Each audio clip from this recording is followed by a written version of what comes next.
வணக்கம். சிறகடிக்க ஆசை சீரியலில் இனி என்ன நடக்க போகுது அப்படின்னு தான் பார்க்க போகிறோம். இங்கே முத்துக்கு ஒரு ஆஃபர் வந்தோன்னே போயிடுறாங்க. மீனா கால் பண்ணுறாங்க, ஏங்க எங்கே இருக்கீங்க, இவ்வளோ நேரம் ஆளையை காணலை அப்படிங்கும்போது, மீனா ஒரு அண்ணாச்சி வந்து கிராமத்துலேருந்து வந்திருக்காப்புல, அவங்க சொத்துக்கு யார்ட்டையோ கையெழுத்து வாங்கணுமா, அதனால் அவங்கள தேடி அலைஞ்சிட்ருக்காங்க அப்படிங்கும்போது, அப்படியாங்க, சரி அப்போ எப்போ தான் வருவீங்க, மணி 6 மணி ஆயிடுச்சே, நீங்கள் போய் 4-5 மணி நேரம் ஆச்சா தான் கேட்குறேன் அப்படிங்கிறாங்க. இல்லை மீனா, நான் நைட்டுக்குள்ளே வீட்டுக்கு வந்துடுவேன்.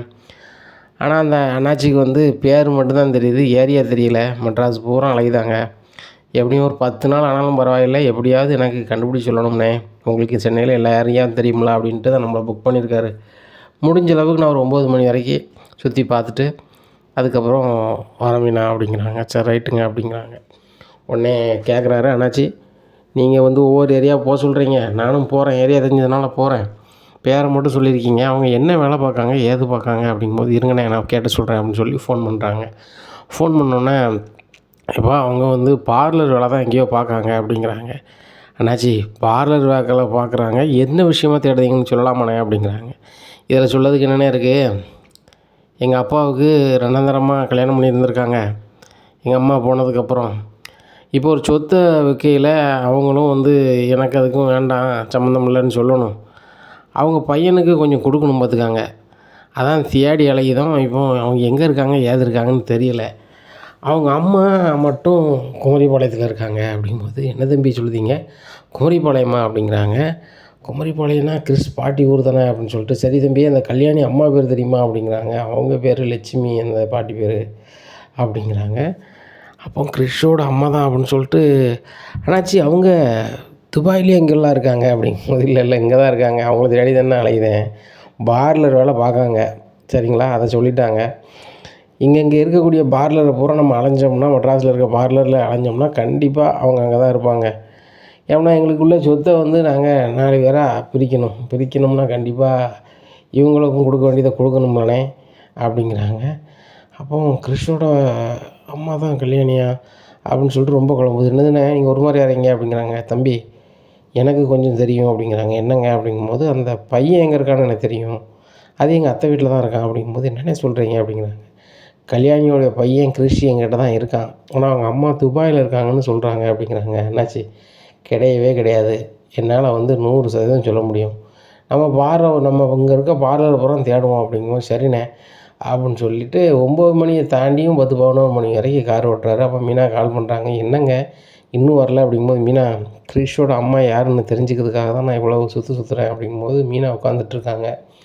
அப்போ அண்ணாமலை வராங்க, என்னம்மா இன்னும் முத்து வரலையா அப்படிங்கும்போது, மாமா ஆஃபராக போயிருக்காங்க அப்படிங்கும்போது, என்னம்மா நைட்டுக்கான கிடந்து இவ்வளோ நேரம் ஓட்டணுமாம்மா, அப்படி சம்பாதிக்கணுமா, கொஞ்சம் சீக்கிரமாக வர சொல்லுமா அப்படிங்கும்போது, இல்லைம்மா கிறிஷோட அம்மா யாருன்னு நான் கண்டுபிடிச்சி அவனு இருந்தார், இப்போது கிறிஷுக்கு வேண்டப்பட்ட சொந்தக்காரங்க என் வீட்டுக்கார் காரில் வந்திருக்காங்க அப்படின்னு சொன்னோடனே, ரோகிணி கதவை திறந்துட்டு பார்க்காங்க. ஆஹா, நம்ம குடும்பத்துலேருந்து யார் வந்தான்னு தெரியலையே அப்படின்னு சொல்லி முழிக்காங்க. என்னம்மா சொல்கிற அப்படிங்கும்போது, ஆமாம் அம்மா, கிறிஷோட அம்மா வந்து 2ஆம் தரமாக தான் யாருக்கோ கல்யாணம் பண்ணியிருந்தாங்களாம். அவங்க மூத்த தாரத்து பையன் அவங்கக்கிட்ட ஏதோ சொத்தில் பங்கு கொடுக்கணும் வைக்கணும்னு சொல்லிட்டு தேடி அலையுதானா அப்படிங்கும்போது, ஓ கண்ணனா வந்திருக்கான் அப்படின்னு சொல்லிட்டு முழிக்காங்க. ஒருவேளை முத்து இந்த வீட்டுக்கு கொண்டு வந்துடுவானோ, எல்லாம் தெரிஞ்சிருமோ அப்படின்னு சொல்லி முழிக்காங்க. உடனே முத்து கரெக்டாக வந்துடுறாரு. மீனா அப்படிங்கிறா, வாடா முத்து அப்படிங்கிறாங்க. நம்மளை வாங்க சரிப்பா அப்படிங்கிறாங்க. என்னடா கிறிஷோட சொந்தக்காரங்க வந்தாங்களாம்மா அப்படிங்குவோம். ஆமாப்பா நான் தான் சொல்லியிருந்தோம்மாப்பா, அந்த கிறிஷோட அம்மையை எப்படியாவது நான் வர வைப்பேன், கண்டுபிடிப்பேன்னு சொன்னோம்ல, கூடி சீக்கிரம் கண்டுபிடிச்சிருவோம்ப்பா, அவங்க சொந்தக்காரங்க இப்போ நம்மகிட்ட தான் இருக்காங்க, நான் வந்து பக்கத்தில் தான் ரூம் எடுத்து தங்க சொல்லியிருக்கேன், அவங்க பார்லர் வேலை பார்க்காங்கன்னு தான் சொல்கிறாங்க, நம்ம பார்லர் மட்டும் கேட்டால் தெரியுமா அப்படின்னு சொல்லிட்டு, பார்லர்மா உங்களுக்கு கல்யாணி யாருன்னு தெரியுமா அப்படின்னு முழிக்காங்க. ஆஹா இனியே என்கிட்டே இந்த முத்து கேட்கானே அப்படின்னு சொல்லிட்டு, எனக்கு யாரும் தெரியாது அப்படிங்கிறாங்க. அதானே நீங்கள் யார்கிட்டையும் சகஜமாக பேச மாட்டீங்களே அப்படின்னு சொல்லிட்டு, மீனா ஒன்றும் பிரச்சனை இல்லை, நான் வந்து வேற ஒரு வழி வச்சுருக்கேன் அப்படிங்கிறாங்க. என்ன அப்படிங்கிறாங்க. எனக்கு எல்லா பக்கமும் டிரைவரை பூரா தெரியும், ஏன்னா அவங்க ஃபோட்டோ ஏதாவது கிடச்சா போதும், அந்த ஃபோட்டோவை வச்சு இவங்க யார் என்ன வரணும்னு சொல்லி அசால்ட்டாக நான் என்ன செய்ய போகிறேன், இது பண்ண போகிறேன். முன்னாடி துபாயில் தான் கிறிஷ் அம்மா இருக்குங்கும்போது எனக்கு துபாயை பற்றி எனக்கு ஒன்றும் தெரியாது, பேப்பர்லாம் வேணால் எழுத தெரியுமா தவிர்த்து அந்த நாடு எங்கே இருக்குது அது இருக்குன்னு கூட தெரியாது. அப்படி இருக்கும்போது என்னால் கண்டுபிடிக்கிறது கஷ்டம். ஆனால் இது இப்போ ரொம்ப ஈஸியாகி போச்சு. அந்த பையன்கிட்ட ஃபோட்டோ இருந்தால் கலெக்ட் பண்ணி தர சொல்லியிருக்கேன். எங்கள் சித்தி ஃபோட்டோ எங்ககிட்ட இல்லை. நான் யார்கிட்டையாவது கேட்டு வாங்கி தர முடியுமான்னு பார்க்க முடியும்னு சொல்லியிருக்காப்புல அப்படின்னு ரோகிணி முழிக்காங்க. நம்மளை பற்றி எல்லா உண்மையும் சொல்லிடுவாங்களா அப்படின்னு சொல்லிட்டு முடிச்சுட்டு இருக்கும்போது, ஏங்க வாங்க சாப்பிட்லான்னு சொல்லி சாப்பாடு கொடுக்குறாங்க. காலையிலே வீட்டுக்கு வந்த வித்யா எல்லாருக்கும் பத்திரிக்கை கொடுக்காங்க. ரோகிணியை தவிர மீதி எல்லாருக்கும் கொடுக்காங்க. அப்போ மீனா கேட்குறாங்க, என்ன வித்யா, நீங்கள் உங்கள் கல்யாணத்துக்கு எங்களுக்கு எல்லாருமே கொடுத்தீங்க, கண்டிப்பாக வரணும்னு வேறு சொல்லிட்டீங்க. ஆனால் உங்கள் ஃப்ரெண்டு ரோகிணிக்கு நீங்கள் கார்டை கொடுக்கலையே அப்படிங்கும்போது, அவளை நான் ஃப்ரெண்டாகவே பார்க்கல. அவள் ஒன்றா நம்பரு சுயநலவாதி. அவளுக்கு எதுவும் தேவைன்னா மட்டும் தான் என்னை யூஸ் பண்ணுவாள். கிட்டத்தட்ட அவள்கிட்ட பேசி எனக்கு 1 மாதம் ஆகிப்போச்சு. என்னது, நீங்கள் ரோகிணிகிட்ட பேசி 1 மாதம் ஆகிப்போச்சா? அப்போ ஃபோன் கூட பேசுது இல்லையா அப்படிங்கும்போது, மீனா நான் பேசியே 1 மாதம் ஆச்சுங்கிறேன், எப்படி நான் ஃபோன் பண்ணுவேன்? எனக்கு அவளை இப்போ பிடிக்காது. நான் பண்ணுறது அவளுக்கு சுத்தமாக பிடிக்கல. ஏன்னா நான் வந்து குடும்பம் வாழ்கிறது இந்த ரோகிணிக்கு பிடிக்கல. நான் எப்போவுமே தனியாக இருக்கணும், அவள் என்ன யூஸ் பண்ணிக்கணும்னு நினைக்கா. இது நடக்குமா? அவள் வந்து எதுவும் பிரச்சனைனா என்கிட்ட வந்து பேசிகிட்டு இருக்கணும், நான் செலவு கொடுக்கணும்னு நினைக்கிறான். அப்படிங்கும்போது உங்கள் ஃப்ரெண்டுக்குள்ளே நான் வரல அப்படின்னு சொல்லி அனுப்பிடுறாங்க. மீனா அதுக்கப்புறம் தான் மீனாவுக்கு யோசனை வருது, ஏங்க அப்படின்னு சொல்லி முத்தை கூப்பிட்டு தனியாக பேசுகிறாங்க. என்ன மீனா என்னாச்சு அப்படிங்கிறாங்க. இந்த நம்ம ரோகிணி என்ன சொன்னாங்க, வித்யா தானே ஃபோன் பண்ணி கிறிஷோட அம்மா வந்து அந்த மகேஸ்வரிகிட்ட சொன்னாங்க. சொல்லி இந்த மாதிரி முத்து மீனாவும் என் பையன்கிட்ட நினச்சக்கூடாது, நெருக்கம் காட்டக்கூடாது, அதுபோக வந்து அவனை பார்க்கப்படாது வைக்கக்கூடாது, அவனை சீக்கிரம் கொண்டாங்க விடணும் அப்படின்னு சொன்னதாக சொன்னாங்க. வித்யா பேசியே 1 மாதம் ஆச்சான், ஃபோனே பண்ணது இல்லையா. பாருங்கள், இப்போ கல்யாண கார்டு கூட கொடுக்கல. அந்தளவுக்கு 2 பேரும் வருத்தமாக இருக்காங்க அப்படிங்கிறாங்க. மீனா அப்போ இந்த பாரத அம்மாவை தான் ஏதோ பண்ணுதா அப்படின்னு சொல்லிட்டு நினைக்காங்க. அப்போது அந்த மகேஸ்வரி தான் ஃபோன் பண்ணி பாரத அம்மாட்ட சொல்லியிருக்கோம், நம்மளாம் அதுக்கு பிடிக்காதில்ல, அது சொன்னால் எதுவும் நினச்சிக்கணும்னு சொல்லி வித்யா பேரை சொல்லியிருக்கோம் விடு அப்படிங்கிறாங்க. நானும் அப்படி தாங்க நினைக்கிறேன். ஆனால் இந்த ரோகிணிக்கு கண்டிப்பாக கிறிஷோட பாட்டியை தெரியாத மாதிரி காட்டுறாங்க. கண்டிப்பாக அவங்க அம்மா தெரிஞ்சிருக்குங்க. தெரிய போய் தாங்க நம்ம பேசுகிறதெல்லாம் எப்படியோ அவங்களுக்கு தெரியுது. நம்ம அவங்கள பார்க்க போகும்போது அவங்க இருக்க மாட்றாங்க, என்னெல்லாமோ நடக்குதுங்க அப்படிங்கிறாங்க.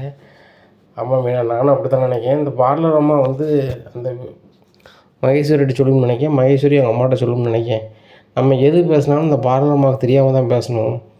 நம்ம ஏதாவது பொதுப்படையாக வந்து பேசுனோம்னா அதை கேட்டுக்கிட்டு மகேஸ்வரிகிட்ட சொல்லி அவங்க அம்மாட்ட சொல்ல இதாக இருக்கும். ஆனால் அவங்க அம்மா வந்து இங்கே லோக்கலில் தான் இருக்குது. ஆனால் எப்படியாவது பார்த்துடலாம், அந்த ஃபோட்டோ மட்டும் கிடச்சா சூப்பராக இருக்கும் அப்படிங்கும்போது, மீனா இன்னொரு யோசனை எனக்கு தோணுது அப்படிங்கிறாங்க. என்ன அப்படின்ட்டு பேசிகிட்டு இருக்கும்போது மீனாவும் முத்தும் ரோகிணி இல்லைன்னு நினச்சி பேசுகிறாங்க. ரோகிணி கதவு ஓரமாக நின்றுக்கிறாங்க. அப்போ அந்த அம்மா கிறிஷோட அம்மா வீட்டில் ஃபோட்டோ இருக்கும்ல, எப்படியும் நம்ம அதை கவனிச்சிருக்க மாட்டோம். எப்படியும் ஒரு ஃபோட்டோ கூட எல்லாமே இருக்கும். வாயேன் நம்ம அவங்கள பார்க்குறது மாதிரி பார்த்துட்டு ஃபோட்டோ ஏதாவது சிக்குதான்னு பார்ப்போம் அப்படிங்கிறாங்க. அப்படியா சொல்கிறீங்க, சரி போவோம் அப்படின்னு சொல்கிறாங்க.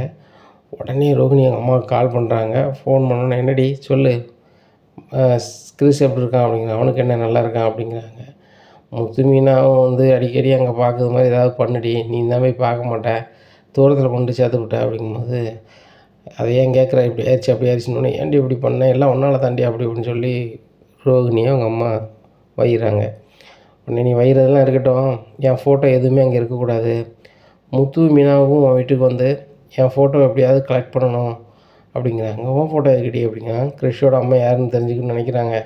கண்டிப்பாக உங்கள் வீட்டில் ஃபோட்டோ இருக்குன்னு நினைக்கிறாங்க அப்படிங்கும்போது அந்த ஃபோட்டோ பூரா எடுத்து கெட்டி ஒரு இடத்துல வச்சிடுறாங்க.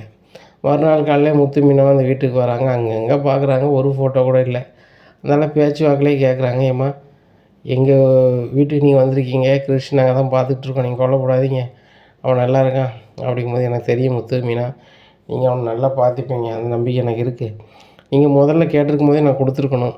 என் மோளை பற்றி தான் உங்களுக்கு தெரியுமாப்பா, அவள் வந்து உன் கூட கிறிஷ் இருக்கக்கூடாதுன்னு நினச்சி என்னெல்லாமோ வேலை பார்த்துட்டா, அதனால தான் நான் அப்படி பேச வேண்டியதாக போச்சு.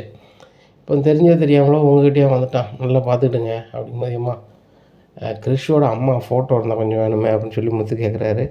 உடனே அவங்க அம்மா திருதுன்னு முடிக்காங்க.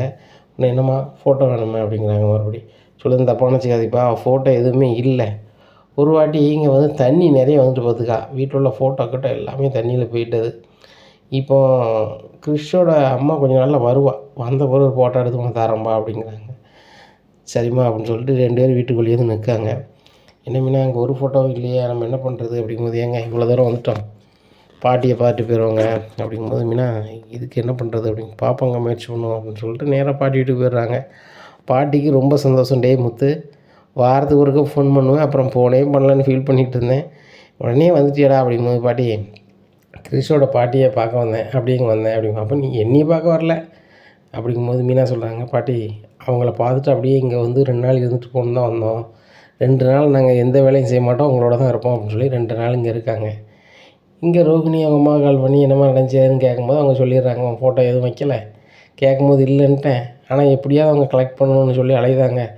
எப்படி ஊர் பூரா விசாரிச்சா யார் வீட்லேயாவது உன் ஃபோட்டோ இருக்கும் அப்படி, அது எப்படிமா இருக்கும் அப்படி, இங்கே தானே படித்தா வச்ச, உங்களோட படித்த பிள்ளைகள்கிட்ட எல்லாத்தையுமே வந்து ஃபோட்டோ இருக்க தானே செய்யும் அப்படிங்குவோம். ஐயோ அதை நான் மறந்துட்டேனே அப்படின்னு சொல்லிட்டு ரோஹிணிக்கு பிடிச்ச ஒரு ஃப்ரெண்ட்கிட்ட ஃபோன் நம்பர் வாங்கி எல்லா நண்பர்களுக்கும் ஃபோன் அனுப்புகிறாங்க. வணக்கம், எல்லோரும் எப்படி இருக்கீங்க, என் ஃபோட்டோ வேணாம் இருக்க வேண்டாம், எனக்கு ஏகப்பட்ட உரி வருது அப்படி இப்படிங்கிறாங்க. சரிம்மா ரோஹிணி, உன் ஃபோட்டோ எங்கே கொடுக்க போகிறோன்னு ஒரு சிலவங்க சொல்கிறாங்க, ஒரு சிலவங்க பழைய பேர் கல்யாணி நான் ஏன் கொடுக்க போகிறோம் அப்படிங்கிறாங்க. இப்படியா இருக்குது. அப்போ தான் ரோஹிணிக்கு பெரிய சந்தோஷம். ரைட்டு, முத்து மீனாவும் என்னுடைய ஃபோட்டோவை கலெக்ட் பண்ணவே முடியாது, இப்போதைக்கு நம்ம பார்லர் வேலை செய்கிறதுக்கு வெளியே போகக்கூடாது, வீட்டுக்குள்ளே இருக்கிறது மட்டும்தான் நம்மளுக்கு சேஃபாக இருக்கும், வேறு வழி கிடையாது அப்படின்னு சொல்லிட்டு நினைக்காங்க. மனோஜ் கடைக்கு கூப்பிட்றாங்க, நான் வரலன்னுட்டு இருக்காங்க. மனோஜுக்கு சரியான கோவம் வருது. ரோஹிணி இப்போ நல்லாவே வியாபாரம் ஆகிட்டுருக்கு, இப்போ நானும் கம்பெனிக்கு அங்கே இங்கேன்னு போக வேண்டியிருக்கு, மீட்டிங் அது இதுன்னு போக வேண்டியிருக்கு, நீ கடையில் இருந்தால் தானே சரி அப்படிங்கும்போது, மனோஜ் நான் சொல்கிறத புரிஞ்சுக்கிடுங்க, எனக்கு வெயிலில் வர முடியல, ரொம்ப கடுப்பாக இருக்குது, அதனால் வீட்டிலே இருக்கேன் அப்படிங்கிறாங்க. என்னம்மா பண்ணுற ரோகிணி அப்படின்னு சொல்லிட்டு அவர் கிளம்பிடுறாரு. ரோகிணி, மனோஜ் எவ்வளோ கூப்பிட்றா, நீ கடைக்கு போனானே அப்படிங்கிறாங்க. இல்லைத்த எனக்கு உடம்புக்கு முடியல அப்படிங்க. உடம்புக்கு நல்லா தானே இருக்குது, வீட்டில் உட்காந்து ஹெட்ஃபோன் போட்டு பாட்டு கேட்டுட்ருக்கேன், வச்சிட்ருக்கேன், இப்படி இருக்கவங்களுக்கு வந்து கடையில் போய் வந்து வர சொல்ல பார்க்க முடியாதா, நீ போக முடியலன்னா நான் போகிறேன்னு சொல்லிட்டு கடைக்கு விஜயா போயிடுறாங்க. அங்கே விஜயா போய் இருந்துக்கிட்டு அடிச்சாட்டியம் பண்ணுதாங்க. இவ்வளோ வியாபாரம் ஆகுது ஏதாவதுன்னு வசப்பட்டு அதை இதுன்னு கேட்காங்கடே. மனோஜ் நீ மீட்டிங் போட்டு நான் போங்காங்க. மனோஜ் சரி ரைட்டு நம்ம கிளம்பிடுவோன்னு சொல்லிட்டு அவர் கிளம்பிடுறாரு. அங்கே வார வருமானத்தை பார்த்து விஜயாவுக்கு பயங்கர சந்தோஷம். இன்றைக்கே 3 லட்ச ரூபா வருமானம் வந்திருக்கா அப்படிங்கிறாங்க அம்மா அப்படிங்கிறாங்க. யாருக்கு என்ன கட்டியிருக்காங்கனாக்கா, இந்த இன்ஸ்டால்மெண்ட்டில் கட்டுவாங்களா பணம், கொஞ்சம் கொஞ்சமாக கட்டுவாங்களா, அந்த பணம் ஒரு 3 லட்ச ரூபா இன்றைக்கி வசூலாக இருக்குது. அந்த 3 லட்சத்தை எடுத்துக்கிட்டு பக்கத்தில் உள்ள நகை கடைக்கு போகிறாங்க. ஒரு சின்ன நெக்லஸ் ஒன்று எடுங்க அப்படின்னு சொல்லி 3 லட்ச ரூபாய்க்கு வாங்கி கொண்டு கழுத்தில் போட்டு மறுபடியும் கடையில் போய் கல்லால் உட்காந்துருக்காங்க. பக்கத்தில் தான் நகை கடை போட்டு வந்து உட்காந்துருக்காங்க. மனோஜ் வராரு. அசோக் சொல்கிறாரு, சார் இன்றைக்கி ஒரு 3 லட்ச ரூபா வசூலாச்சு, உங்கள் அம்மாட்ட தான் கொடுத்துருக்கேன் அப்படிங்க. அப்படியா ஏம்மா இன்றைக்கி ஒரு 3 லட்ச ரூபா வசூலாச்சுலாமா, அது எங்கே அப்படிங்கிறாங்க. இங்கே பாருடா அப்படிங்கிறேன். எங்கேம்மா அப்படிங்கிறாங்க. கழுத்தை பார்த்துட்டியம்மா நெக்லஸ் புதுசாக இருக்குது அப்படிங்கிறாங்க. ஆமாடா சூப்பராக இருக்குல்ல, இது 3 லட்ச ரூபா அப்படிங்கிறாங்க. 3 லட்சமா எப்படிம்மா அப்படிங்கிறாங்க. இன்றைக்கி வசூலாச்சுலடா, அந்த தொகையில் வாங்கிட்டேன், நல்லா இருக்குல்ல அப்படிங்கிறாங்க. நல்லா இருக்குமா, ஆனால் கடன்காரங்க மாதிரி அவங்க கேட்பாங்களாம்மா, அவங்க இன்ஸ்டால்மெண்ட்டுக்கு பணம் கட்டுறவங்க பொருள் கேட்பாங்களா அப்படிங்கிட்டே. 3 லட்ச ரூபா நீங்கள் உனக்கு காணாமல் போயிருக்கு, அதையே சமாளித்தேன், இதை சமாளிக்க முடியாதா, இதையும் சேர்ந்து சமாளிட்டா, அம்மா கிளம்பட்டுமா அப்படின்னு சொல்லி நேராக பார்வதி வீட்டை பார்த்து போயிடுறாங்க.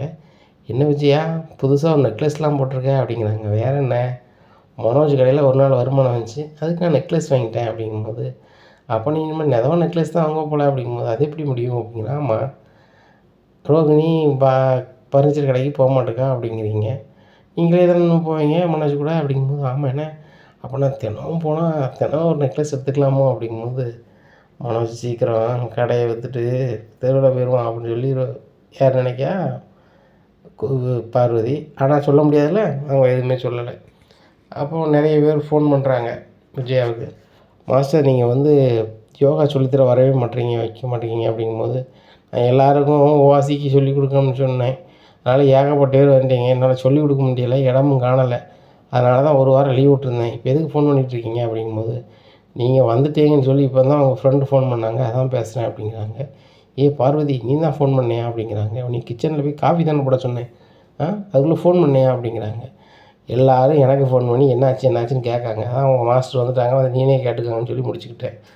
அதாவது என் வீட்டில் வச்சு நீ யோகா சொல்லிக் கொடுக்க அப்படி இப்படின்னு சொல்லி கொடுத்த, அவங்க எல்லோரும் என்கிட்ட தானே கேட்காங்க அப்படிங்கிறாங்க. இங்கே பாரு, நான் வந்து ஒரு குறிப்பிட்ட வரை சொல்லிக் கொடுக்கலான்னு பார்த்தேன், ஏகப்பட்ட பேர் வந்துட்டாங்க, ஒரு மாதம் இவங்களுக்கு சொல்லிக் கொடுத்தோம்னு நான் டயர்டாகிடுவேன், இனிமேல் யோகா கிளாஸே கிடையாது, மனசு கூட சேர்ந்து நான் கடையில் போய் தான் இருக்க போகிறேன், எனக்கு அங்கேயே நல்ல வருமானம் வரும்போது இங்கே எதுக்கு வரணும் அப்படிங்கிறாங்க. சரி என்னத்தையோ பண்ணு அப்படின்னு சொல்லி முடிச்சுக்கிறாங்க. இங்கே சிவன் நேர்லேயே வந்துடுறாரு. என்ன மேடம் நீங்கள் வந்து யோகா எடுக்க போகிறீங்களா எடுக்கலையா எடுக்கல அப்படிங்கிறாங்க. எடுக்கலனாலும் வேறு ஏதாவது சொல்லிக் கொடுங்க, இல்லை உங்கள் அசிஸ்டண்ட் வச்சுட்டாலும் எனக்கு சொல்லிக் கொடுங்க அப்படிங்கிறாங்க. எனக்கே வரையும் தெரியும், நான் அதை சொல்லிக் கொடுத்துட்ருக்கேன், என் அசிஸ்டண்ட்டுக்கு ஒன்றும் தெரியாது அப்படிங்கிறாங்க. அது பரவாயில்லை, அவங்களுக்கு என்ன தெரியுமோ அதை சொல்லிக் கொடுக்கட்டும், சமைக்கையாவது தெரியுங்களா அதை சொல்லித்தர சொல்லுங்கள் அப்படிங்கும்போது, அதெல்லாம் கிளாஸ் எடுக்கலை அப்படிங்கும்போது, மாஸ்டர் உங்களுக்கு தேவை பணம் தானே, மாதம் 50,000 தரேன், உங்கள் அசிஸ்டண்ட் எனக்கு சமைக்க சொல்லித் தருதாங்க அப்படிங்கும்போது பார்வதி சொல்லுதாங்க, 80,000 இருந்தாலும் உங்களுக்கு சொல்லித்தர முடியாமல் முதல்ல கிளம்புங்க அப்படிங்கும்போது, என்ன பார்வதி என்கிட்ட எப்படி பேசுகிறீங்க, நானே சிவன் அப்படிங்கிறாங்க. உடனே ஒழுங்காக கிளம்புறியா இல்லையா கடுப்பாயிரும் அப்படிங்கிறாங்க. பார்வதி என்ன நீ பேசிகிட்டு இருக்க, அவர் ஃபீஸ் எவ்வளோனாலும் தரங்கிறாரு, ஏதாவது சொல்லிக் கொடுக்க வேண்டியது தானே, வருமானம் தானே அப்படின்னு சொல்லிட்டு சொல்கிறாங்க. அவர் எதுக்கு ஆட்டை போடுறாங்க எனக்கு தெரியும், வேலையை பாரு அப்படிங்கிறாங்க. உடனே சிவன் கிளம்பிடுறாங்க. உடனே விஜயா சொல்கிறாங்க, பார்வதி வருமானம் வரும்னா எதுவும் சொல்லிக் கொடுக்க வேண்டியது தானே அப்படிங்கிறாங்க. அவர் அதுக்காக சொல்கிறாரு, இந்த மாதிரி பண்ணுறாரு, இந்த மாதிரியே பண்ணுறேன் என்கிட்ட சொல்ல வேண்டியது தானே அப்படிங்கிறாங்க. ஆமாம் இதெல்லாம் அவன்கிட்ட சொல்லிக்கிட்டு இருப்பாங்க, உனக்கு புரியணும்ல, உனக்கு தான் இங்கே எதுவுமே தெரியாத அப்படிங்கிறாங்க. என்ன பார்வதி இப்படிலாம் பேசுகிறேன், உள்ளது தான் நான் சொல்லுவேன், சின்ன வயசில் மருமனையும் மகனையும் ஹாலில் இருங்கன்னு சொல்லிட்டு நீயும் தனியாக பெட்ரூம் எடுத்துக்கிட்ட, அவங்க வந்து என்ன செய்வாங்க நினச்சிப்பார், காலகாலத்தில் அவங்களுக்கு ஒரு பிள்ளை குட்டி வேணும்ல, இப்போ யாரோ வீட்டு பையனே எடுத்து வளர்க்காங்க வைக்காங்க போகிறாங்க வராங்க, அது சந்தோஷம்தான். ஆனால் உன் புருஷனுக்கு மனசு சங்கடமாக தானே இருக்கும், அவருக்கு 60ஆம் கல்யாணம் பண்ணணும்னு ஆசை, ஆனாலும் ஊர் உலகத்தில் எல்லோரும் பேரை மாற்றி எடுத்துட்டாங்க, நம்மளுக்கு எதுவும் இல்லாமல் கொண்டாட நடுவே எதுவும் சொல்லிடுவாங்கன்னு சொல்லி தான் நான் முடிச்சுக்கிட்டு இருக்கிறேன் நம்மளே, உனக்கு அது என்றைக்கும் தோணாதா அப்படின்னு. எனக்கு தோணத்தான் செய்யுது, என்றைக்கு இந்த ரோகிணி வந்து பணக்காரிகள்னு தெரிஞ்சோ அதுக்கப்புறம் வந்து எனக்கு ஆசையே இல்லை அப்படிங்கும்போது, விஜயா உன் மாமியார் சொன்னது நினைவு வரலையா, உன் மாமியார் என்ன சொன்னாங்க, முதல்ல இந்த வீட்டில் யாருக்கு பிள்ளை வருதோ அந்த பிள்ளைக்கு நான் நினச்சிவேன் நான் சம்பாதிச்ச சொத்தை கொடுப்பேன்னு சொல்லியிருக்காங்க, குடும்ப சொத்தை. கண்டிப்பாக மாமியார் நல்ல சம்மதியம் பண்ணி வச்சுருக்கும், நல்ல விவசாயம் பண்ணுது, நல்ல வருமானம் சம்பாதிக்குது, அதனால் வந்து கண்டிப்பாக கொடுக்கும், அதையும் நீ நினைக்க அப்படிங்கும்போது, இல்லை அதில் வாங்கி பெருசாக போகிறதில்ல, மனோஜுக்கு ஏதோ ஒரு வழி பண்ணி பெருசாகணும் அப்படிங்கும்போது, ஆமாம் நீ பெரிய ஆளாக்கிடுவேன், அவனுக்கு வர வசூல் பணத்தையும் நீ நகை வாங்கிட்டு கிடக்க எப்படி நடக்கும் அப்படிங்கிறாங்க. அதெல்லாம் இது பண்ணிக்கலாம் அப்படின்னு சொல்லிட்டு விஜயா வீட்டை பார்த்து போகிறாங்க. இங்கே மனோஜ் ரொம்ப சோகமாக வரும்போது ரோகிணி கேட்குறாங்க, என்ன மனோஜ் ரொம்ப ஒரு மாதிரி இருக்கீங்க அப்படிங்கிறாங்க. ரோகிணி அதை ஏன் கேட்குற, அம்மா இன்னைக்கு கடைக்கு வந்தாங்க, வந்து வசூலான 3 லட்ச ரூபாயும் எடுத்துகிட்டு போய் நகை எடுத்துட்டாங்க, கேட்டால் யாருக்குனே 3 லட்ச ரூபா தொலைஞ்சி, அதை சமாளிச்சலாம் மனோஜ், இதையும் சமாளிச்சுக்காங்கிறாங்க. அதுபோக நாளைக்கு வந்து இருந்துக்கிட்டு நாளைக்கு வசூலாக பணத்தை நகையை எடுத்துக்கிட்டு இதையும் சமாளினா என்ன பண்ணுறது ரோகிணி அப்படிங்கும்போது, ஏன் மனோஜ் இப்படி பண்ணுறீங்க வைக்கிறீங்க அப்படிங்கும்போது, நீ தான் கடைக்கு வர மாட்டேங்க, இன்றைக்கி 3 லட்ச ரூபா நட்டமாச்சுன்னா உன்னால தான் அப்படிங்கிறாங்க. மனோஜ் எனக்கு உடம்புக்கு முடியல நான் வரல அப்படிங்கிறாங்க.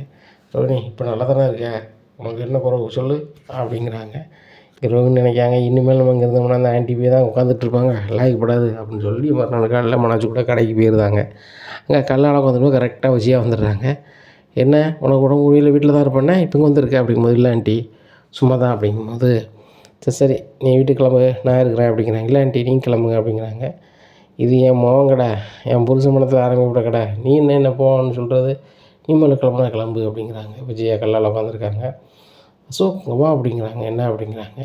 இன்றைக்கி எவ்வளோ வசூலாகிருக்கு அப்படிங்கிறாங்க. மேடம் 2 லட்ச ரூபா ஆயிருக்கு அப்படிங்க. அதை 8 ரூபா அப்படிங்கிறாங்க. 2 லட்சத்தை கொண்டு கொடுக்காங்க.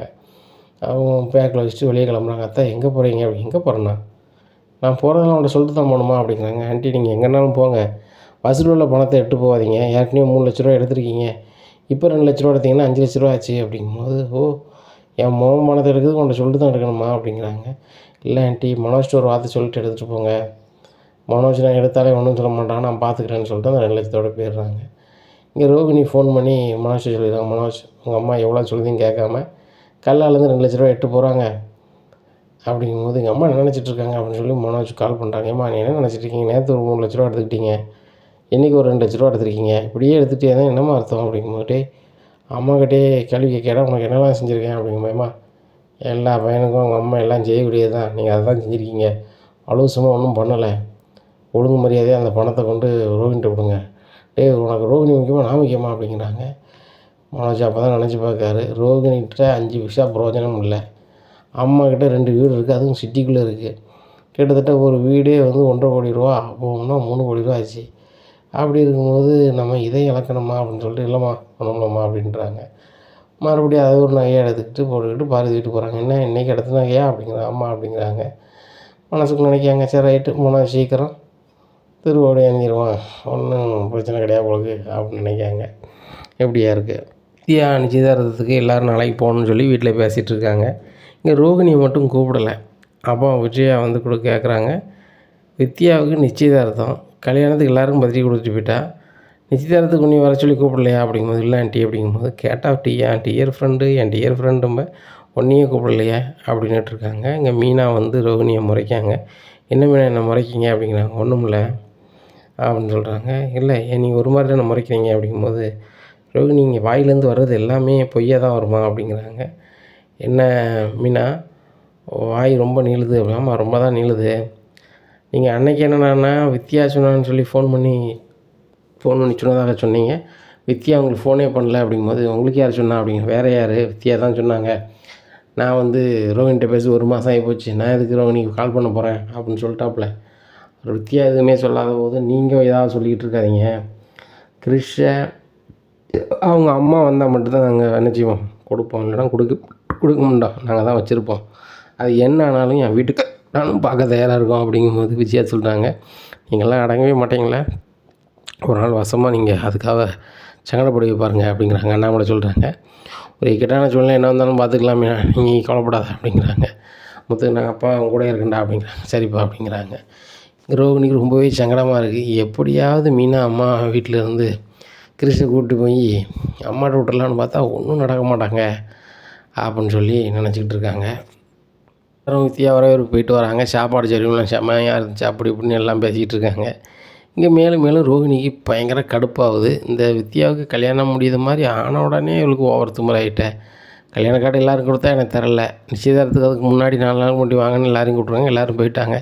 4 நாளில் இந்த கல்யாணம் நடந்துச்சுன்னா நம்மளை சுத்தமாக மதிக்கவே மாட்டாள, இதுக்கு நம்ம என்ன பண்ணலாம் அப்படின்னு சொல்லிட்டு ரொம்ப கடுப்பில் இருக்காங்க. அப்போ தன்னுடைய செல்லில் ஒன்று ஒன்றா நோண்டிகிட்டு இருக்காங்க. அப்போ தான் அவங்களுக்கு ஒரு கதை வருது. என்னென்னா, வித்யா ஒரு 5 வருஷத்துக்கு முன்னாடி தான் கூட வேலை பார்க்குற ஒரு பையனை விரும்ப போகிறேன், அவன் நீ விரும்புகிறேன்னு சொல்கிறான் அப்படின்னு சொன்னது அந்த பதிவு எல்லாமே இவங்ககிட்ட இருக்குது. இதை வச்சுக்கிட்டு ரைட்டு அந்த பையன் எனக்கு கொடுத்த லவ் லெட்ரு, இது வந்து அவன் என்னைய பார்க்கறதுக்காக ஒரு இடத்துல புக் பண்ண டிக்கெட்டு அப்படி இப்படின்னு சொல்லி ஒரு சில ஆதாரங்களாக கொடுத்துருக்காங்க. அதை அப்படியே செல்ஃபோனில் வச்சுக்கடி, என் செல்ஃபோன் அடிக்கடி வந்து ஜாம் ஆயிடுது, அதனால் நீ வச்சுக்க அப்படின்னு சொல்லி ரோகிணிட்ட கொடுத்துருக்காங்க. ரோகிணி எல்லாத்தையுமே பத்திரமா சேகரித்து வைக்கிறவங்க அப்படிங்கிறதுனால அதில் சேகரித்து வச்சுருக்காங்க. இதை பார்த்துட்டு ஓ இது இருக்குதா, இது இருந்தால் போதுமே, கல்யாணத்தை சமாளிச்சிடலாமே, இது நடக்கவே நடக்காது இந்த கல்யாணம் வித்யாவுக்கு அப்படின்னு சொல்லிட்டு அந்த பதிவை முருகனுக்கு அனுப்புதாங்க. முருகன் அதை பார்த்துட்டு ரொம்பவே அரண்டுறாங்க. அப்போ வித்யா நம்மளை உண்மையிலேயே விரும்பலையா வைக்கலையா, அப்போ வந்து இதுக்கு முன்னாடி யாரையும் விரும்பியிருக்காங்க, அப்போ நம்மளையும் ஏமாதான் செஞ்சுருக்காங்களான்னு சொல்லி முடிச்சுட்டு இருக்கும்போது முருகனுக்கு ஒரு மாதிரி ஆகி மறுபடியும் ரோகிணி கால் பண்ணி பேசுகிறாங்க.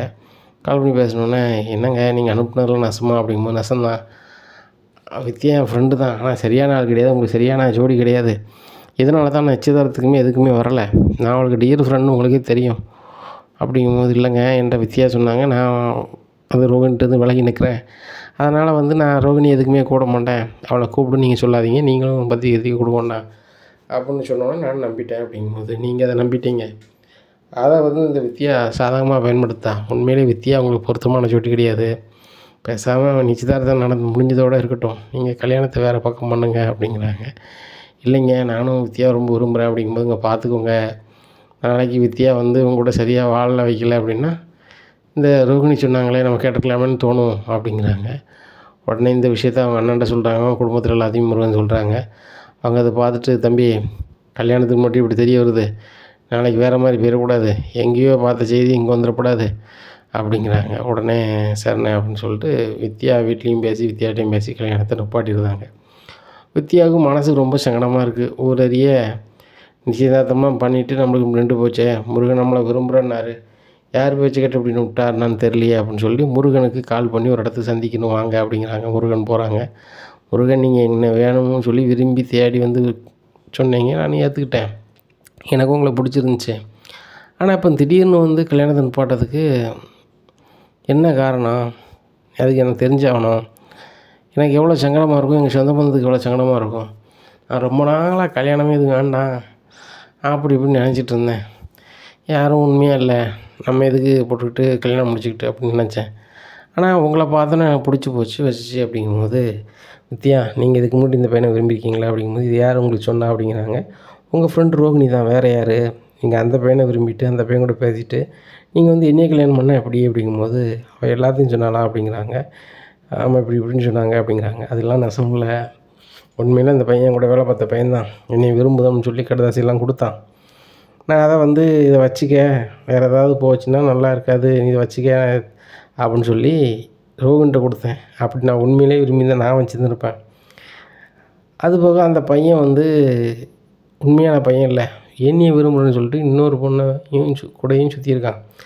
அது வந்து எனக்கு தெரிஞ்சுக்கிட்டேன். தெரிஞ்சோடனே இப்படிப்பட்ட ஆள் நீ வந்து எனக்கு தேவையும் இல்லை, நான் உன்னை விரும்பவும் இல்லை அப்படின்னு சொல்லி முடிச்சுக்கிட்டேன். இதான் நடந்துச்சு. படிக்கும்போது ரோகிணி வேறு மாதிரிலாம் சொன்னாங்கன்னு சொல்லி வேறு மாதிரிலாம் சொல்கிறாங்க. உடனே வித்யாவுக்கு சரியான கோவம் வருது. முருகன், நான் உங்களை அந்தளவுக்கு விரும்பியிருக்கிறேன், நீங்கள் என்ன விரும்பியிருக்கீங்க, அதனால் நீங்கள் என்கிட்டயே கேட்டுருக்கலாமே அப்படிங்கும்போது, இல்லை உங்கள் டியர் ஃப்ரெண்டு அப்படிங்க. நான் டியர் ஃப்ரெண்ட்லாம் கிடையாது, அவள் ரொம்ப சுயநலவாதி அப்படின்னு சொல்லிட்டு ரோகிணி மேலே ரொம்ப கடுப்பில் ரோகிணியை நான் அப்படி அப்படி இப்படிலாம் பண்ணியிருக்கான்னு எல்லாத்தையும் சொல்லிடுறாங்க. முருகன் ரொம்ப ஷாக் ஆகிடுறாங்க. அப்போ அந்த ரோகிணிங்கிறவங்க ரோகிணியே கிடையாதா, கல்யாணி தானா அப்படிங்கிறாங்க. அவள் உண்மையிலே கல்யாணி தான்.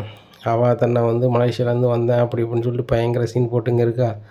அப்படி ஒரு இதே கிடையாது. அவள் பேர் கல்யாணி. அவளுக்கு கல்யாணம் முடிஞ்ச ஒரு பையன் இருக்கான். அந்த பையனை விட்டு போட்டு தான் முத்து அண்ணனை கல்யாணம் பண்ணிட்டு இங்கே இருக்காப்புல. இதை நான் சொல்லக்கூடாதுன்ட்டு நானே வைராக்கியமாக இருக்கேன். ஆனால் என்னை பற்றி இல்லாதையும் பொல்லாதையும் சொல்லி கல்யாணத்தை நிப்பாட்டியிருக்கேன். அவளுக்கு நான் நல்லா இருக்குது பிடிக்கல. அவள் எந்த லெவலுக்குனாலும் இறங்கி போய் எதிர்பார்ட்டிக்கு வேண்டாதே பண்ணுவாள். அது எனக்கே பண்ண ஆரம்பிச்சிட்டா. இனிமேல் நான் சும்மிட மாட்டேன் அப்படிங்கும்போது முருகன் சொல்கிறாங்க, வித்யா இனிமேல் தான் நம்ம பொறுமையாக இருக்கணும். நம்ம 2 பேரும் இனிமேல் யார்ட்டையும் சொல்ல வேண்டாம், நாசுக்காக கல்யாணம் முடிச்சுக்கிடுவோம், உனக்கு விருப்பம் தானே அப்படிங்கும்போது முருகன், எனக்கு கொஞ்சம் மன அமைதி வேணும், உடனே கல்யாணம் வேண்டாம். நீங்கள் இன்னொரு ஆள் சொன்ன உடனே கல்யாணத்தை நிப்பாட்ட அளவுக்கு போயிட்டீங்க. நீங்கள் மட்டும் என் கூட எப்படி நிரந்தரமாக இருப்பீங்கன்னு நான் நம்புகிறது. அதனால் லாய்க்கப்படாது. நான் யோசிச்சு சொல்கிறேன் முருகன், இதுக்கு மேலே நீங்கள் என்கிட்ட பேச வேண்டாம், ஃபோன் பண்ணாதீங்க. ரோகிணி சொல்கிறத நீங்கள் நம்புகிறீங்க, போங்க. நான் உங்களை வெகுளின்னு நினச்சேன், நீங்கள் வேறு மாதிரி இருக்கீங்க அப்படின்னு சொல்லிட்டு அனுப்பிடுறாங்க. இங்கே முருகன் யோசிச்சு பார்க்காரு. நம்ம போய் முத்தண்ணன்ட்ட சொன்னோன்னா முத்தண்ணன் ரொம்ப கோவக்காரரு. பிறகு அந்த ரோகிணி நம்மளால் வாழ்க்கை போயிட்டு நான் நாசுக்காக போய் சரி பண்ணியிருப்பேன்னு கூட சொல்லுவாங்க. நம்மளுக்கு தெரிஞ்சது அப்படியே இருக்கட்டும்னு சொல்லி விட்டுறாங்க. இப்படியா இருக்குது.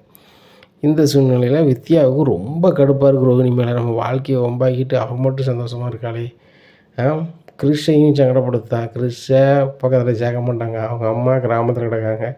அப்போ எவ்வளோ சுயநலமாக தான் வாழ்க்கையை மட்டும் கொண்டு போயிட்டுருக்கா அப்படின்னு சொல்லி வித்யா நினைக்காங்க. இங்கே ஒரு புறம் ரோகிணியை தேடி ரோகிணியுடைய மூத்த புருஷனுடைய பையன் மோதிரத்து பையன் அவன் அணிஞ்சிட்டு கிடக்காப்புல. இப்படி சுற்றி ரோகிணியை சுற்றி இப்படி ஒரு வட்டம் போயிட்டுருக்கு. ரோகிணி மாஸ்க்கு போட்டு அங்கே இங்கேயும் உடக்கி இந்தக்கையும் போகிறாங்க வராங்க, இந்த மாதிரி போயிட்டுருக்கு. ஒரு கட்டத்தில் அவர் இன்னும் தேடி பார்க்க முடியாது, நம்ம கிளம்பிட்டோன்னு சொல்லி ஒரு ஊருக்கே போயிடுறாரு. முத்துக்கும் கிறிஷோட அம்மா பற்றி ஒரு விஷயமும் தெரியல, ஏன்னா ஃபோட்டோ கிடைக்கல. எப்படியா இருக்குது இவன் என்ன செய்யணும் தெரியாமல் முழிச்சிட்டு இருக்கும்போது மீனா வந்து வித்யாவை பார்க்க வராங்க. வித்யா கவலைப்படாதீங்க, நான் அந்த முருகன்கிட்ட பேசுகிறேன், என் வீட்டுக்காரர் க்ளோஸ் தானே, நம்ம பேசி இன்னொரு முறை அதை சரி பண்ண பார்ப்போம் அப்படிங்கும்போது, இல்லை மீனா வேண்டாம், முதல் கோணல் முற்றிலும் கோணல்னு சொல்லுவாங்க. ஏதோ ஒரு வகையில் எனக்கும் அந்த முருகனுக்கும் கல்யாணம் ஆகிறது சரி கிடையாது அப்படின்னு தோணியிருக்கும் போல், அதனால தான் இது போட்டப்பட்டிருக்கு. உங்களுக்கும் முத்துக்கும் இருக்கக்கூடிய பந்தத்தை மாதிரி எனக்கு எதாவது பந்தம் இருக்குன்னு நினச்சேன், அந்த பந்தம் இருந்த மாதிரி தெரியல. 3வது மனுஷர் ஒரு ஆள் சொல்லி அதை கேட்டு கல்யாணத்தை நிற்குன்னா அப்போ அவர் என்னை உண்மையாக விரும்பலைன்னு அர்த்தம். அதனால் வேண்டாம், இது வரைக்கும் வித்யா அப்படி இருந்தனோ அப்படியே இருந்துட்டு போகிறேன் அப்படிங்கும்போது, இல்லை வித்யா உங்களை இப்படி பார்க்க முடில வைக்க முடில, உங்களுக்கு போய் இப்படி பண்ணியிருக்காங்க பாருங்கள் அப்படிங்கிற. வேறு யார், உங்கள் வீட்டில் உள்ளவங்க தான் பண்ணியிருக்காங்க அப்படின்னோடனே மீனாவுக்கு ஒரு மாதிரி ஆகுது. என்னங்க எங்கள் வீட்டில் உள்ளவங்க யார் பண்ண போகிறா அப்படிங்கும்போது, வேறு யார், அந்த ரோகிணி தான் இவ்வளவும் பண்ணியிருக்கா. ரோகிணியா? ரோகிணி உங்கள் ஃப்ரெண்டு இல்லை அப்படிங்கிறாங்க. 3 நாள் ஃப்ரெண்டாக இருந்தா இப்போ எனக்கு அப்படியே எதிரில் நிற்கா. எனக்கு நடக்கிற நல்ல விஷயம் எதுவுமே நடக்கக்கூடாதுன்னு நினைக்கிறான். அவள் வந்து என்கிட்ட அப்பப்போ செலவுக்கு அப்பா கொடுப்பேன் வாங்கிப்பேன். அவள் ஏதாவது வீட்டுக்காரருக்குள்ளே ஏதாவது வருத்தம்னா இங்கே வந்து இருப்பாள். இந்த மாதிரி என்னால் முடிஞ்சது பண்ணுவேன். ஆனால் எனக்குன்னு ஒரு வாழ்க்கை வரும்போது அசால்ட்டாக அதை இப்போ வந்து கெடுத்துட்டு போயிட்டே இருக்கா. அதான் ரொம்ப கடுப்பாக இருக்குது அப்படிங்கும்போது, எப்படி ரோகிணி பண்ணுவாங்கன்னு நினைக்கல. எங்கள் ரோகிணியால் உங்களுக்கு இப்படி ஆயிடுச்சா அப்படிங்கும்போது, நீங்கள் உரிமையாக உங்கள் ரோகிணிங்கிறாங்க மீனா. ஆனால் உங்களெல்லாம் வந்து அவங்க அந்த வீட்டில் ஒரு ஆளாகவே நினைக்க மாட்டான். அவள் சுயநலத்தை எல்லாரையும் பயன்படுத்துவா. அப்படிங்கும்போது சரிங்க அவங்க இன்னும் இது பண்ணிட்டு போகிறாங்க, நீங்கள் கொல்லப்படாதீங்க அப்படிங்கும்போது மீனா அந்த ரோகிணிகிட்ட நீங்கள் கவனமாக இருங்க, அவள் பண்ணுறது எல்லாமே பொய் பித்தலாட்டம் அப்படிங்கிறாங்க. என்ன சொல்கிறீங்க வித்யா அப்படிங்கும்போது ஆமாம், இதுக்கு மேலே நான் மறைக்க விரும்பல மீனா. நானும் எவ்வளோ நாள் தான் மறைப்பேன், உள்ளதை சொல்லிடுறேன். நானும் மனசாட்சியோடு வாழ நினைக்கிறேன், அது போக எனக்கும் மனசு உறுத்துது அப்படிங்கும்போது என்ன தான் நடந்துச்சு அப்படிங்கும்போது அந்த ரோகிணி இருக்கால, அவள் ரோகிணியே கிடையாது. என்ன வித்தியா சொல்கிறீங்க, முதல்ல எனக்கே குழப்பமாக இருக்குது அப்படிங்கிறாங்க. மீனா ஒன்றுமே குழம்ப வேண்டாம், அவள் ரோகிணி இல்லை அப்படிங்கிறத நீங்கள் மட்டும் உணர்ந்துட்டீங்கன்னா அதுக்கப்புறம் நான் மீதியை அப்புறம் சொல்கிறேன் அப்படிங்கிறாங்க. சரி சொல்லுங்கள் அப்படிங்கிறாங்க. அந்த கல்யாணியும் அதான் ரோகிணி சொல்கிறோமோ, அந்த கல்யாணி நானும் சின்ன வயசுலேருந்து ஒன்றா படித்தோம். எனக்கு குமரிப்பாளையத்துக்கு பக்கத்தில் உள்ள ஊர், அவளுக்கு குமரிப்பாளையம். அப்படிங்கும்போது என்னங்க சொல்கிறீங்க, அவங்க மலேசியா அப்படி இப்படின்னு சொல்லுவாங்க அப்படிங்கிறாங்க. மலேசியாவும் கிடையாது, கிளேசியாவும் கிடையாது. அவளுக்கு மலேசியாவில் எந்தெந்த ஊர் இருக்குன்னு மட்டும் மேப்பில் பார்த்து தெரிஞ்சுக்கிட்டாளே தவிர்த்து மற்றபடி அவளுக்கு வேறு ஒன்றும் தெரியாது. என்ன அவள் சின்ன பிள்ளைகள்லேருந்து என்னோட படித்ததுக்கு நான் ஃபோட்டோலாம் காமிக்க பாருங்கன்னு சொல்லி அந்த ஃபோட்டோஸ்லாம் காமிச்சிடுறாங்க.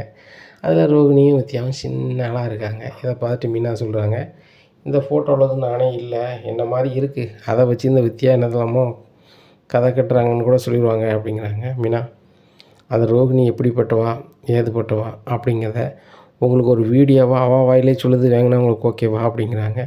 வித்யா இதை மட்டும் நீங்கள் பண்ணிட்டீங்கன்னா ரொம்ப நல்லாயிருக்கும். ஏன்னா கிறிஷ் அவங்க அம்மா இல்லாமல் தூரம் இருக்கான், நீங்கள் கிறிஷ் தான் அவங்க பையன்னு சொல்கிறேன், ஆனால் வந்து அதுக்கு எனக்கு தேவையான ஆதாரம் வேணும் அப்படிங்கும்போது மீனா நான் உங்களுக்கு நாளை கழிச்சு சூப்பராக அந்த ரோகிணியை எல்லாத்தையும் சொல்லுது மாதிரி உங்களுக்கு நான் ரெடி பண்ணி தரேன். ரோகிணி மேலே எனக்கு ரொம்ப கடுப்பு இருக்குது, என் வாழ்க்கையை வம்பாக்கிட்டு அவன் மட்டும் நல்லா இருக்குன்னு நினச்சா அது நடக்காதில்ல. இதுக்கு மேலே நான் வந்து சரி எதனாலும் பண்ணுங்கிற அளவுக்கு நான் பெரிய ஆள் இல்லை, கண்டிப்பாக நான் உங்களுக்கு பண்ணித்தரேன் அப்படிங்கிறாங்க. அவள் யார் என்ன வரும்னு உங்களுக்கு வீட்டுக்கே நான் வெட்ட வெளிச்சமாக காட்டுறேன் அப்படிங்கிறாங்க. ஏன்னா ரோகிணி மேலே செம்ம கடுப்பில் இருக்காங்க வித்யா. உடனே முத்துட்டு இந்த விஷயம் சொன்னோன்னா முத்து பயங்கர ஷாக் ஆகிடுறாங்க. மீனா நம்ம 2 பேரும் முத்து அந்த பார்லர் அம்மாவை பற்றி வீட்டில் சொன்னோம்னா கண்டிப்பாக அந்த ரோகிணியை பிடிக்கல, அதனால் இவங்க இப்படி சொல்கிறாங்கன்னு நவஜேஜன் சொல்லிடுவான், அம்மாவும் சொல்லிடும், யாரும் நம்ப மாட்டாவா. அதனால் வித்யா சொல்ல மாதிரி அந்த ரோகிணி பிள்ளையே வாயிலேருந்து எல்லாத்தையும் சொல்லுது மாதிரி இது பண்ணிடலாம், சூப்பர் கேமரா ரெடி பண்ணி தரேன்னு சொல்லிட்டு அவர் சூப்பர் கேமரா ரெடி பண்ணி வித்யாட்ட கொடுத்துட்றாங்க. வித்யா ரோகிணிகிட்ட ஃபோன் பண்ணி, ரோகிணி நான் உன்கிட்ட தனியாக பேசணும் அப்படிங்கிறாங்க. எனக்கு மனசு விட்டு பேச யாரும் இல்லடி, வா, என் கல்யாணன்றது கூட என்னென்னு கேட்கல அப்படிங்கும்போது நீ தான் எனக்கு ஃபோன் பண்ணாலும் எடுக்க மாட்டியே அப்படிங்கும்போது இப்படி தாண்டி ரொம்ப இன்பமாக இருக்குன்னு மனசுக்கு நினைக்காங்க. வாரேன் வித்யா நீ கவலைப்படாத, நாளைக்கு வரேன் அப்படிங்கிறாங்க. சரி சரி வா அப்படிங்கிறாங்க. இங்கே கேமரா எல்லாத்தையுமே செட் பண்ணி வச்சுருக்காங்க. முத்து மீனாவுமே அடுத்த ரூமில் தான் இருக்காங்க, அது ரோகிணிக்கு தெரியாது. ரோகிணி வந்துடுறாங்க. என்ன ரோகிணி வா அப்படிங்கிறாங்க. என்ன வித்யா அப்படிங்கிறாங்க. நான் அப்படி என்னத்தை பண்ணிட்டேன், இந்த முருகன் வந்து என்னை வேண்டான்ட்டார் விஜயா அப்படிங்கிறாங்க. விஜயா ரோகிணி நீ தானே விஜயாங்க, நீ தெளிவாக இருக்கியான்னு கேட்குறது தான் அப்படிங்கிறாங்க. தெளிவாக தான் இருக்கேன் சொல்லு அப்படிங்கிறாங்க. ரோகிணி அப்படிங்கிறாங்க. ஏய் என்ன அப்படிங்கிறாங்க. உன்னை பற்றிய விஷயத்த நான் யார்ட்டையுமே எதுவும் சொல்லலை அப்படிங்க. என்னத்தை சொல்ல போகிற நீ, எனக்கு ஏற்கனவே கல்யாணம் ஆச்சு, என் மூத்த புருஷன் போய் சேர்ந்துட்டார், அவனுக்கு பிறந்தது தான் அந்த கிறிஷு. எங்கள் அம்மா கிட்ட விட்டுருந்தேன். முத்து மீனாவும் பார்க்குறதும் பேசுறதும் பிடிக்கல, அதனால் நான் கூட்டி கொண்டு மெட்ராஸில் படிக்க வச்சேன். ஐயா அங்கே போனோன்னே நான் கூட்டி கொண்டு கிராமத்தில் விட்டேன், மறுபடியும் நான் கிராமத்தில் நட் சிட்டிக்கு கூட்டி வந்தேன். இப்போ கிறிஷுக்கு இப்படிலாம் ஆச்சு, எல்லா டக்காலிட்டி வேலையும் நான் தான் பார்க்கேன், கிறிஷோட அம்மா நான் தான் அப்படிங்கிறத நீ வந்து இது யார்ட்டையும் சொல்ல போறியா, சொன்னால் என்ன நடக்க போகுது அப்படிங்கிறாங்க. நான் சொல்ல வேண்டாம், நீயே தான் உலகத்துக்கு சொல்லிட போலேன்னு வேறு ஒன்றும் இது பண்ணல. இப்போ முருகன் இப்படி பண்ணிட்டாரு, நான் என்ன பண்ணால் முருகன் வந்து மறுபடியும் என்கிட்ட பேசுவார், நீ தான் எனக்காக முருகன்கிட்ட பேசணும் அப்படிங்கும்போது வித்யா சொல்கிறாளே அப்படின்னு சொல்லிட்டு ரோகிணி முழிக்காங்க. நம்ம தான் முருகன்கிட்ட இல்லாத போலதையும் சொல்லி கல்யாணத்தில் நிப்பாடி இருக்கோம், இப்படி இருக்கும்போது நம்மகிட்டே சொல்லுதல்ல அப்படின்னு சொல்லிட்டு சரி நான் முருகன்கிட்ட பேசி பார்க்குறேன், முருகன்கிட்ட பேசி எப்படியாவது உனக்கும் முருகனுக்கும் மறுபடியும் கல்யாணம் நடக்குது நான் வழிவகை பண்ணுறேன் அப்படின்னு சொல்லிட்டு சொல்கிறாங்க. இங்கே வித்யாவுக்கு மேலும் கடுப்பு, நம்ம கல்யாணத்தை நிப்பாட்டினதே இந்த ரோகிணி தான், நம்மளை பற்றி நல்ல மாதிரி சொல்லி கல்யாணத்தை மறுபடியும் நடத்தி வைக்கலாம் அந்த ரோகிணி.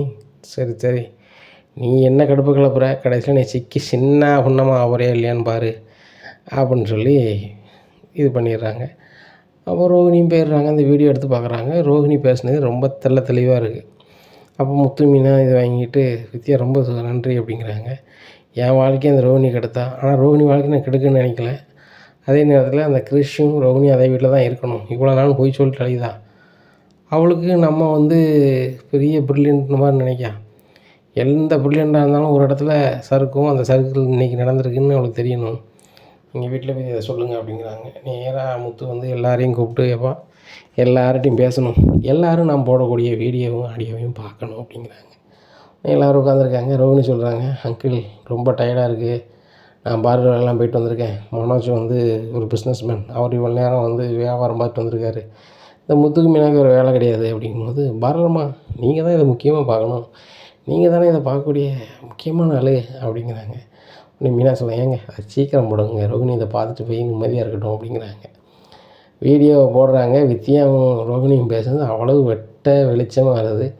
இது ரோகிணியே கிடையாது, கல்யாணி தான், கிறிஷோட அம்மா நான் தான்னு இங்கே ரோகிணி சொன்ன வீடியோ இதை பார்த்துட்டு அமைதியாக இருந்த அண்ணாமலையே பொங்கி எழுந்து ரோகிணியை பலாருன்னு வாங்குதாங்க. இங்கே அண்ணாமலை வாங்குறதை பார்த்துட்டு டோட்டல் குடும்பம் ஒரு மாதிரி நிற்குது. இங்கே விஜயாவுக்கு சரியான கோபமாயிருது. என் வீட்டுக்கார் எவ்வளோ அமைதியான ஆள், அவரே கோவப்பட்டிருக்காரா, நீ என்னெல்லாம் பண்ணியிருக்க பார்த்தியாடி, ஒழுங்கு மரியாதை வீட்டை விட்டு போயிரு, நீனும் இந்த வித்யாவும் சேர்ந்துக்கிட்டு இந்த வீட்டை எவ்வளோ ஏமாற்றிருக்கீங்க.